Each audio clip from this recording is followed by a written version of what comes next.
Mr. President, thank the senator for yielding, and I just want to add to his comments from this senator's personal perspective. The state of Florida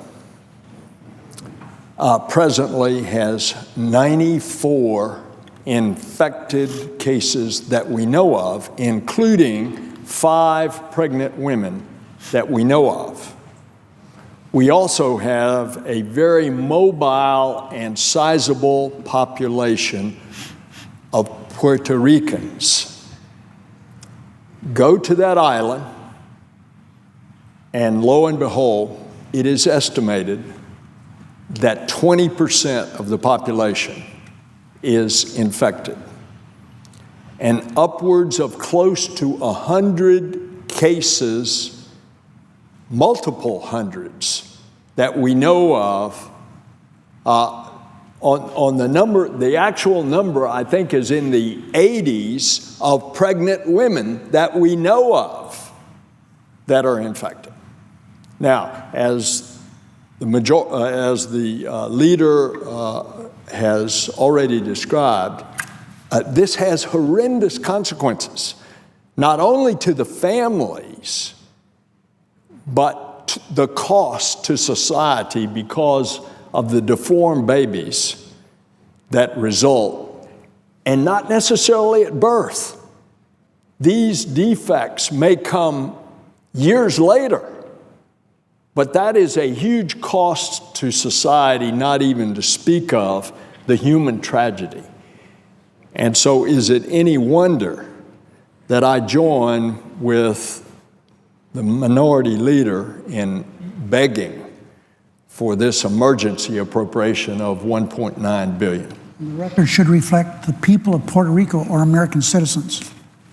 Mr. President, I ask unanimous consent the Senate proceed to the consideration of calendar number 157, H.R. 3038, that all after the enacting clause be stricken, that the Nelson substitute amendment to enhance the federal response and preparedness with respect to Zika, which is at the desk, be agreed to, that there be up to 2 hours of debate equally divided between the two leaders of the designees, that upon the use or reading back of that time, as amended, the bill be read a third time and the Senate vote on passage of the bill as amended, with there being no intervening action or debate. Is there objection?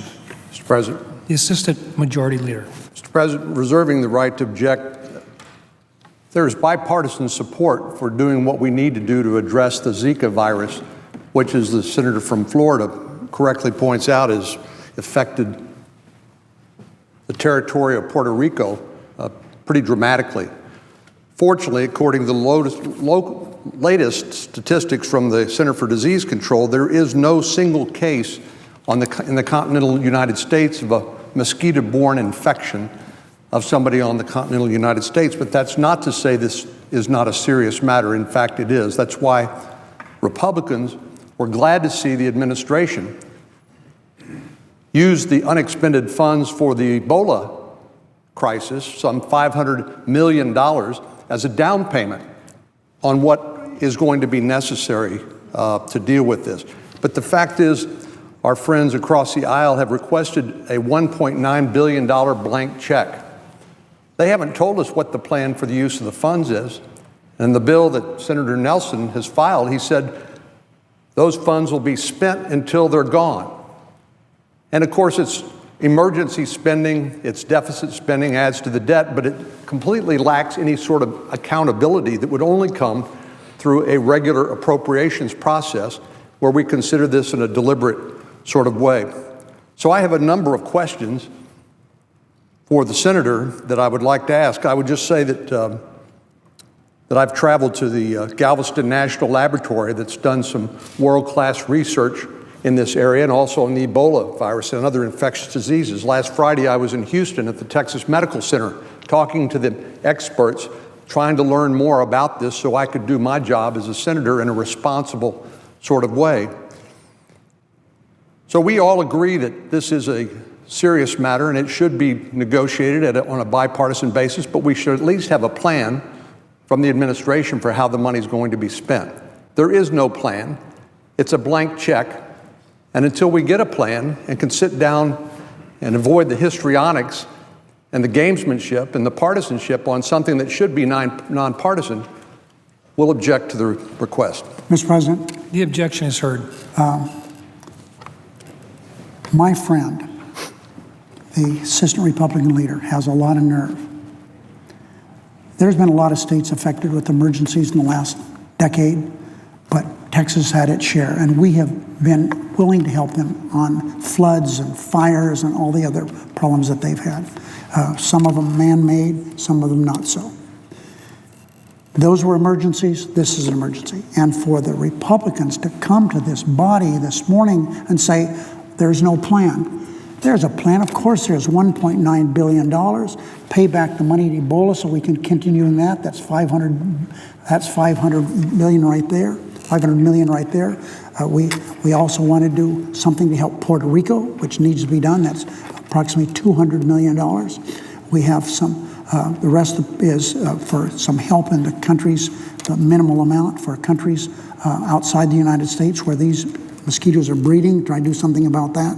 And of course, there's money, most of the money in here is for research to come up with vaccines and other programs to alleviate the disaster that's facing this country. And everybody has it. The president's outlined that. The senator from Florida's outlined that. And to have them say, what we need to sit down and negotiate. We are not in the majority. They have an obligation to bring something to the floor. If there's bipartisan support to do something, why aren't the Republicans doing something? Wait while we're home, glad handing people during the next week. We should be doing something here to address this emergency. It's an emergency. Mr. President. Yes, I would. In answer directly to the senator from Texas' question, before he objected, he wanted to ask this senator a question as to what is a plan. Has the Democratic leader yielded the floor, or is it for a question? That I have asked. The Democratic leader has yielded the floor for a question.